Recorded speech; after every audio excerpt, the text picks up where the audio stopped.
If you have a big down close candle or a bearish candle, the opportunities that exist at the midpoint of that candle and to the low, that's your sweet spot. Okay, what do I mean by that? If the market's going lower, okay, many times you'll see how, like it does here and like it does on this candle here, where we have a down close candle. If we're bearish, the next candle here, it trades up into the previous day's candle, but working specifically at the 50% of the candle and to the low. So the next continuation is going to occur there. Over here, same thing, looking at the bodies, we have a down close candle. Next one here, we trade up into, and we even cross through into the volume imbalance right there. Does it completely close it in? No. Next candle here, it closes down. So we used 50% of the candle into the low. So the next sell scenario for the next trading day is here. It's going to occur within the range between the 50% or the low of that previous down close candle. So why is that important?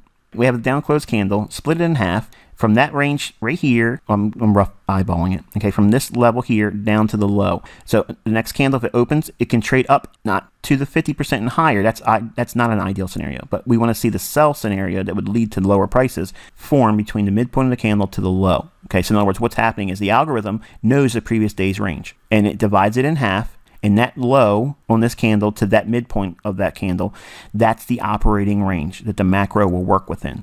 And what do I mean by that? The delivery will start on this candle's open and trade up into the range of half to the low of the previous candle. Okay, so that's where your setup's going to be. Right away, you have a huge advantage right there.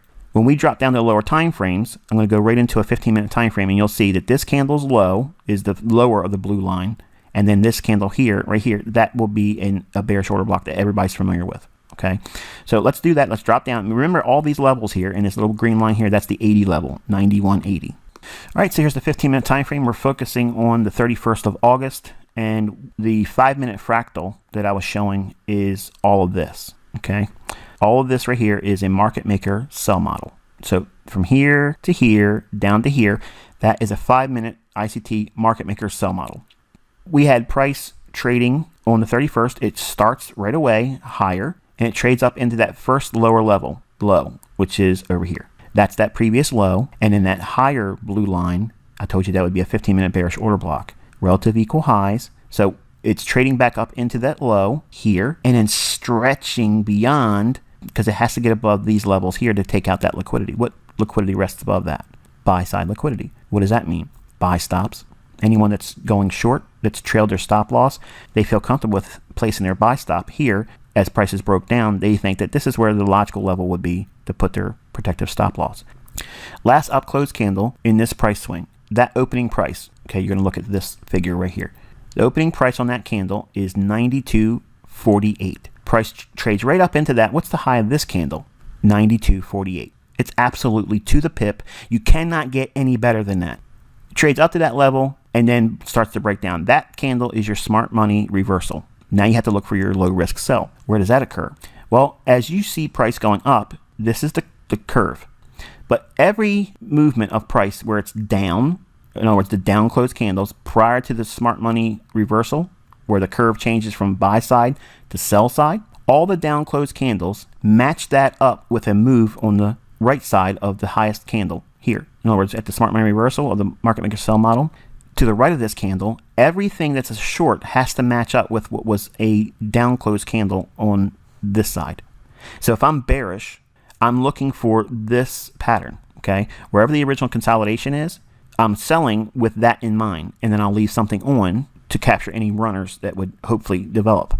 So if you're looking for this pattern or fractal to form in a bearish environment, you have a real likelihood to catch a runner because you're just getting in sync with the move, which is the algorithmic repricing to this fair value gap. And it went below the 92 figure, and here's the 80 level. Okay, 91.80. Look at the respect it's having in that level, and then it repriced higher. At the time, we have this area right here, okay? All this displacement on the downside, it trades down to the top end of that old fair value gap that I showed you on the daily chart that the market was going to reach down to since June 10th. Look at this down close candle right there. What's the low of that candle? 92.30. What's the high of this candle? 92.30. It's absolutely perfect. This area that was a buying point prior to it makes this high. When it starts to break down, any buying point has to be mitigated. So this becomes a mitigation block. Ooh, the plot thickens. All right, so here's the 5-minute chart, and you can see very specific levels here. This down close candle prior to this run up, extend that out in time, hits it 2 times and then breaks lower. Here's that down close candle here. It hits it, trades down. It's attacking the original consolidation over here. But that's not all there is to the move.